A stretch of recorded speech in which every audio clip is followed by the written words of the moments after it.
अस्सलाम वालेकुम। आज एक नए अफसाने के साथ आपकी खिदमत में हाजिर हूँ। अफसाने का नाम है कमरे की कहानी। लेकिन इससे पहले आपसे एक रिक्वेस्ट है कि मेरे चैनल को ज़रूर सब्सक्राइब करें। इस तरह मेरी हौसला अफजाई होती है। और लाइक के बटन को भी प्रेस कर दिया करें। मेरी वीडियोस को दूसरों के साथ भी शेयर किया करें। तो आइए शुरू करते हैं आज का अफसाना। फिलिप्स के 100 वाट के पीले मदकूक बल्ब की रोशनी थोड़ी ज्यादा हो सकती थी अगर उस पर मिट्टी की दबीज तह न जमी होती। सालों से इस्तेमाल होते इस बल्ब की रोशनी मिट्टी की तह से और ज्यादा मध्यम लगती।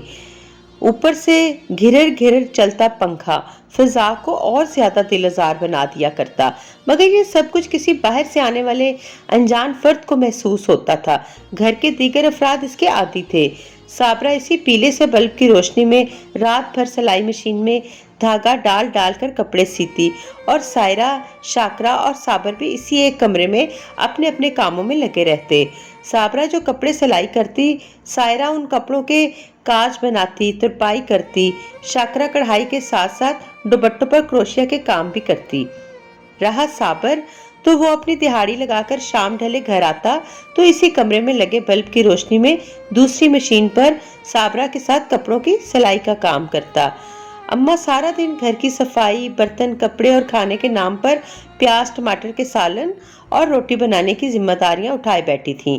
उनका कुछ वक्त इन कामों में गुजर जाता, बाकी वक्त वो उस एक अखलौते कमरे के बाहर बिछे तख्त पर लेटे बैठे गुजार देती।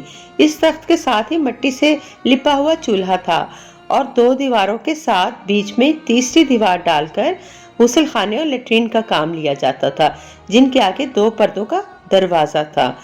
दिन भर अम्मा के पास गली की कोई खाला, भाभी, मासी आती रहती। कभी अम्मा चली जाती।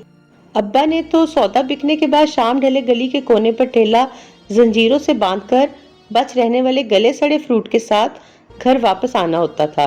कभी वो जल्दी आ जाते तो तख्त पर अम्मा को ना पाकर खुद ही पड़ोस की तरफ मुंह करके आवाज लगा देते, अरे साबरा की अम्मा सुनती हो?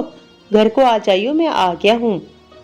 अम्मा आवाज सुनते ही लश्तम पश्तम घर आती और आते ही गरम मगर बुझे हुए चूल्हे पर रखी पतीली में से एक चमचा भर के सालन कटोरी में डाल परात के नीचे रखी कपड़े में लिपटी रोटी निकालकर अब्बा के सामने तख्त पर रख देती।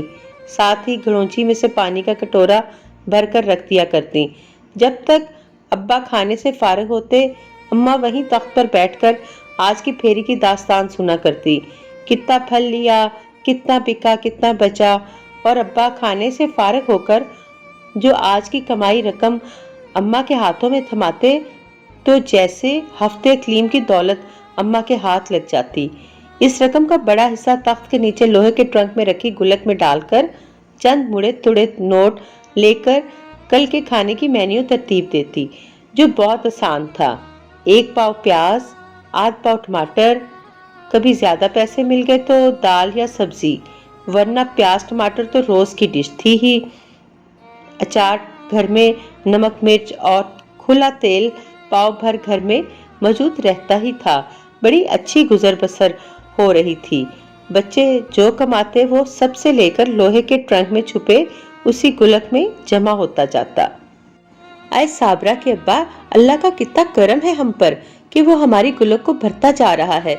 जब बच्चे छोटे थे कितने मुश्किल दिन गुजारे हमने।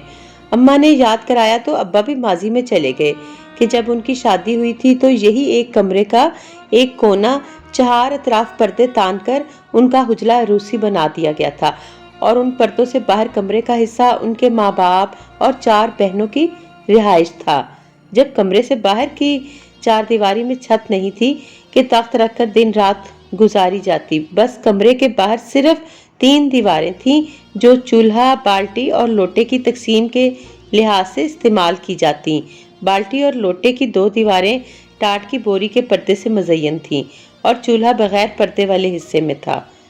उनकी शादी हुई तो खुशहाली इस तरह से आई कि उनकी बीवी कपड़ों की सिलाई कढ़ाई का हुनर जानती थी। इस हुनर को उसने अपनी शादी के बाद 4 नंदों में मुंतकिल करके इसको आमदनी का जरिया बनाया।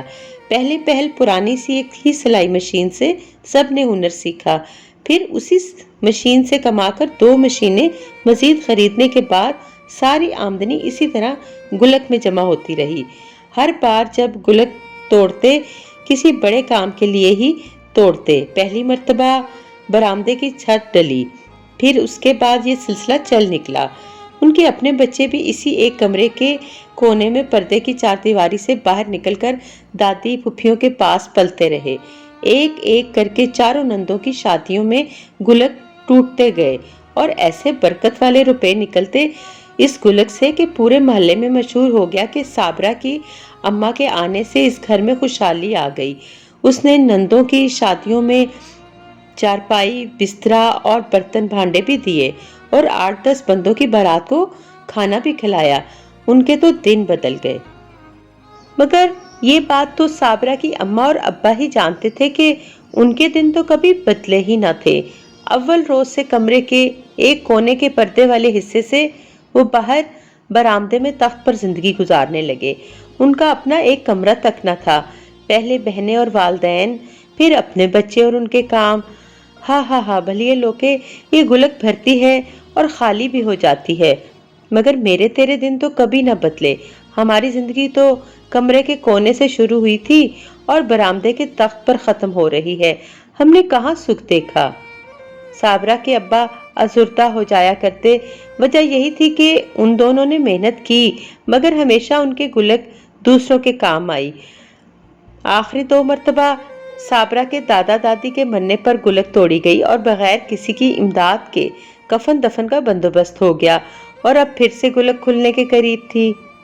صابرہ کی اماں، اب کے گلک کھلی تو ہم اس برآمدے کو کمرہ بنا کر اسے سجائیں گے، ٹھیک ہے نا؟ صابرہ کے ابا کی آنکھوں میں جگنو چمکے، جن کی روشنی نے صابرہ کی اماں کی آنکھوں کو بھی خوابوں میں پہنچا دیا، مگر وہ بہت حقیقت پسند عورت تھی، جلد ہی واپس آ گئی۔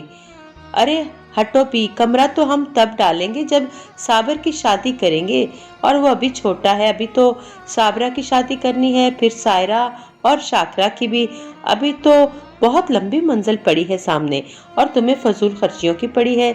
صابرہ کی اماں نے اپنے اسی دبنگ انداز میں کہا کہ جس کے تحت وہ فیصلے کیا کرتی اور سب جانتے تھے اس کے فیصلے ہمیشہ بہت اچھے ہوا کرتے تھے۔ آج شاکرہ اور سائرہ کی بھی رخصتی ہو گئی تھی۔ صابرہ کی تو 2 سال پہلے شادی ہو چکی تھی۔ آج وہ اپنے شوہر اور چھوٹے سے منع کے ساتھ بہنوں کی شادی میں آئی تھی۔ سب بہت خوش تھے۔ صابرہ کے ابا کی خوشی کا تو ٹھکانہ ہی نہ تھا۔ صابرہ کی اماں بھی بہت مطمئن تھی۔ اگلی مرتبہ گلک سے وہ دونوں اپنا کمرہ بنائیں گے، پھر صابر کی شادی، اور پھر سب ہنسی خوشی رہنے لگیں گے۔ بعض اوقات بہت زیادہ خوشیاں بھی دل بند کر دیا کرتی ہیں، خاص طور پر وہ والے دل جن کو خوشی کا کبھی ادارک بھی نہیں ہوتا۔ ان کو اچانک خوشی کی جھلک بھی نظر آ جائے تو سہ نہیں پاتے۔ ایسا ہی کچھ صابرہ کی اماں کے ساتھ ہوا تھا۔ اپنے لیے ایک کمرے کو بنانے کے خیال سے ہی اتنی خوشی تھی کہ دل ہی بند ہو گیا۔ سفید کفن میں لپٹی ہوئی صابرہ کی اماں کے چہرے پر بے انتہا اطمینان اور سکون تھا۔ صابرہ کے ابا نے آخری بار اس چہرے کو دیکھ کر زیر لب شکوہ کر ہی دیا، اب کی بار ہم نے اپنا کمرہ بنانا تھا نا، تم بے ایمانی کر گئیں، اکیلے ہی 2 گز کے کمرے میں رہو گی نا۔ ساتھ ہی 2 آنسو ڈھلک کر صابرہ کی اماں کے کفن میں جذب ہو گئے۔